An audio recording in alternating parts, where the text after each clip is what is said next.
บ่อยู่น้องไปส่งออเดอร์ก็เลยดูแลให้เพิ่นพี่น้องเจ้าของเพิ่นน่ะไปส่งออเดอร์ให้บ้านรักเศร้าหกคนนะข่อยก็เลยต้องมาเบิ่งให้เพิ่นนะถ้ามึงจะมาพูดนะแค่พัวกูกินเข่าบ่เบิดพอ20 บาทดอกนะกูจะบอกไปให้ข่อยกินว่า3 บาทข่อยกินว่า2-3 บาทมึงจะได้มีปัญหามึงบ่แม่นครอบครัวมึงอ้นน้อยกับกูน่ะเข้าใจกันดีมันบ่มีเงินกับมันก็มายืมเงินกูคือกันจ้ะสบายดีพี่น้องคกนี้ของไผครับโอ้อันนั้นมันอีหยังโอ้เฮ็ดย่ำกบแบบพอวันข้อยก็เพิ่งเห็นแล้วหมอกูไปใส่ถูย่ำกบพี่น้องเอ้ยเฮ็ดจังได๋นะแม่เจ้าเฮ็ดเป็นอยู่ติโอ้จักย่ำไปโลดเป็นกินได้กินแต่ว่ากบนี่สุกแล้วเนาะย่ำกบเด้อพี่น้องเดี๋ยวมาเบิ่งกันครั้งแรกในชีวิตข่อยพี่น้องเมนูนี่นะคือบ่ได้ยินนะเราบอกให้ย่ำแบบคือข่อยย่ำแหละเราจะกินแบบนี้คนเฮาแต่ละบ้านแต่ละเมืองมันก็กินบ่คือกันเนาะพี่น้องเนาะเฮามีแต่ป่นส่วนมากป่นแล้วก็นึ่งแล้วก็ปิ้งเนาะบาดนี้เรามาเห็นยำกบนะพี่น้องนะยำกบพี่น้องครับมันก็หอมของเล่าเด้อน้องมนต์เนาะหอมกระแสบเลยไทยพี่น้องเบิ่งหน้าโอ้รถคันนี้คืองามเลยพี่น้องคนละไปแกยำกบมันที่ข่อยก็บ่เคยกินก็เลยอยากทายพี่น้องเบิ่งเราบอกให้เจ้าเฮ็ดแบบยำมันทะเลเลยเนาะกระแสบหน้าตาพี่น้องเลยโอ้พริกเป็นไงใส่ส่องติดใส่ตู้เย็นเลย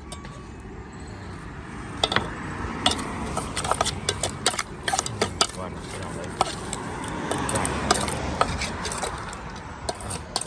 สาวๆนั่งเด็ดกูเบา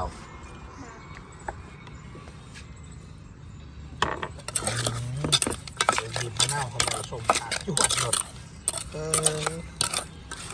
อันเขาเปียกแล้วแซ่บๆเลยกินมันจิ้ม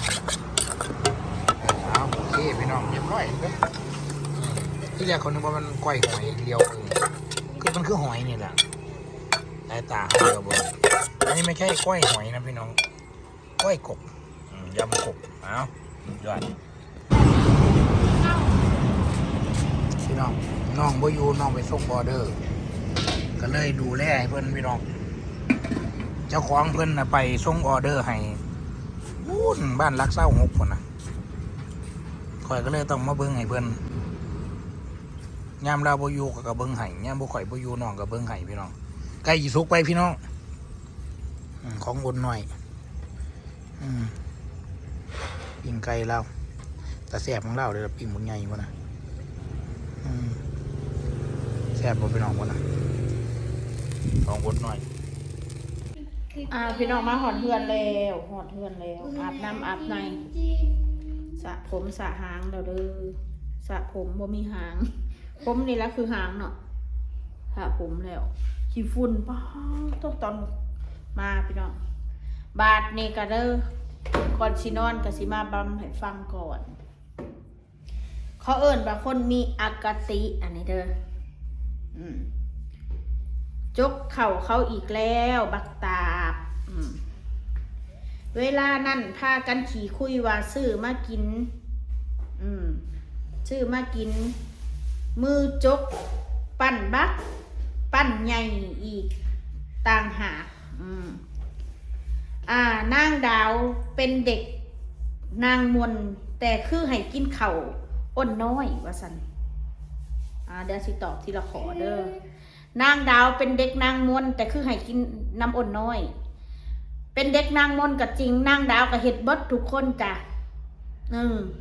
นางดาวเป็นเด็กนางมนนางอ้นน้อยก็ใส่นางดาวคือกันจ้ะจะให้ใช้น้องเขาฟรีๆก็ไม่ได้อีแค่กินข้าวมันนะมันไม่เป็นไรหรอกแล้วก็ยังอีกนางมนคือบ่ซื้อให้เขากินเวลานั้นกูก็ซื้อให้กินตั้งแต่เช้ายันค่ำแล้วค่ะมึงไม่เห็นมึงไม่ได้แหกตามึงเห็นแค่ตอนกูถ่ายคลิปค่ะกูซื้อขนมกูซื้อนู่นซื้อนี่ให้น้องเขากินอยู่ค่ะแล้วก็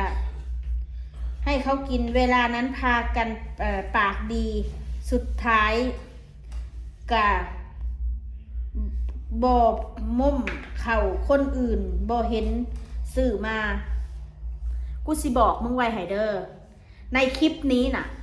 ของกูน่ะก็คือกูมีตำกูก็มีไก่มีอะไรอ้นน้อยก็มีข้าวแล้วลูกอ้นน้อยก็กินด้วยกันนะมึงให้มันมีน้ำใจนักกีฬาหน่อยหรือว่ามีแบบน้ำใจต่อกันหน่อยกูมีกับข้าวเขามีข้าวมันก็เป็นเรื่องปกติของคนกินด้วยกันถ้าสิมีตะกิกันมีตะกับเข่ากูเข่ากูอีกก็เกินไปไหมมึงเกินไปไหม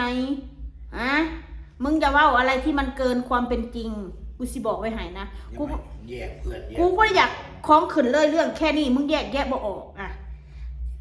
จกเขาอ้นน้อยเอ้าลูกเขาก็กินน้ำกันลูกเขาก็กินน้ำกันกินของกูซื้ออีกนะอ้นน้อยกูซื้อเขานั่นเนี่ยเป็นปิ้งเป็นนั่นเป็นนี่กูซื้อนะกูไม่ได้กินฟรีนะอันไหนซื้อก็คือซื้ออันไหนกินด้วยกันก็กินด้วยกันในคลิปความบอกอยู่แล้วกูสิบอกไว้ให้นะน้ำกินน่ะในกระตุกข้างหลังผัวกูน่ะกูก็เป็นคนซื้อจ้ะวันนี้กูซื้อหมดอ้นน้อยมันซื้อทานคือกันอ้นน้อยมันใส่ของมันของมันเบิดมือนี่เอามากูเป็นคนจ่ายทาน2เปลี่ยนกันค่ะเปลี่ยนกันใช้กูเป็นพี่น้องกันค่ะไม่ใช่มึงค่ะเพราะฉะนั้นมึงจะเดือดร้อนน้องกูไม่ได้ว่าอะไรมึงจะเดือดร้อนนะของมันกินน้ำกันมึงก็คิดแน่เลยมึงคือบอกว่าเอ้าน้องวันก็กินข้าวคนดีๆนะเขาไม่พูดแบบนี้นะดีนะเบาเพชรสาวมนเขาเป็นกัดน้องวันก็เป็นข้าวนินแบบนี้มันก็สิหนาฟังเรื่องกินข้าวคำหน่อยคำใหญ่มันก็แล้วแต่นิสัยสันดานของคนกินคำหน่อยคำใหญ่บ่มีสิทธิ์มาก้าวไก่มาเว้าให้กันดอกผู้ใดอยากกินแบบใดก็กินความหมายก็จกเขาคำใหญ่ก็จกให้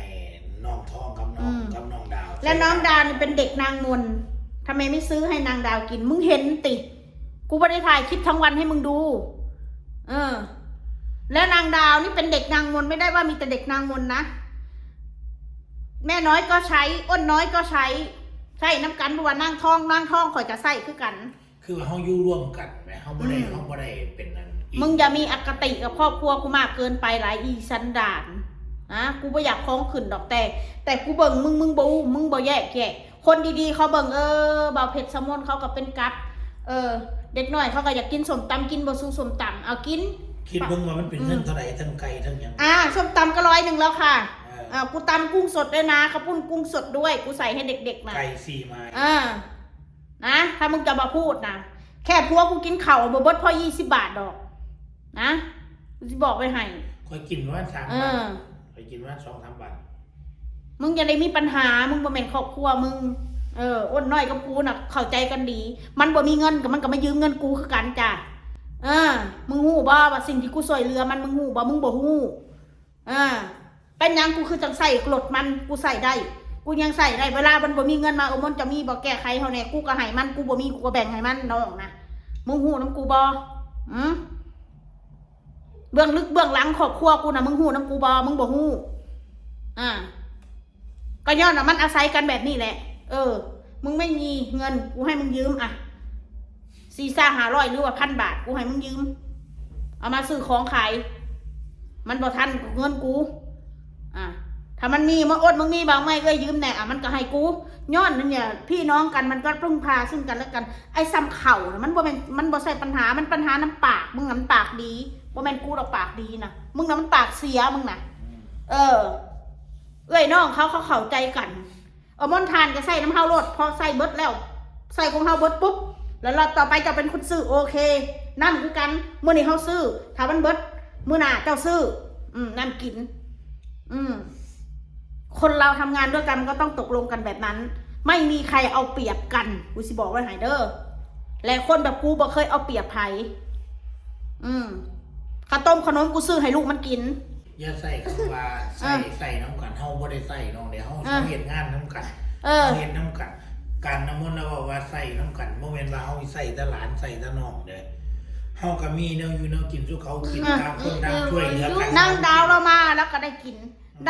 กินของยามแรงมี FC ออเดอร์ให้ก็ได้ของกินเมื่อเวลานางว่างอดน้อยบ่อยู่เบิ่งอันนี้ให้ในเด้อดาวพริกให้ปิ้งในเด้อดาวนางแล้วก็มาฮู้จักซอยเอาจักพวก นางท้องคือกันข่อยอยากใส่ท้องใส่อันเฮ็ดนี่ให้นาสาวหน่อยเด้อนางก็เฮ็ดนอกจากไม่น้อยแล้วมีเวียกให้นางเฮ็ดข่อยก็บ่ใส่อ่ะนะถึงข่อยสิใส่เขาก็มีกระต้มขนมให้เขากิน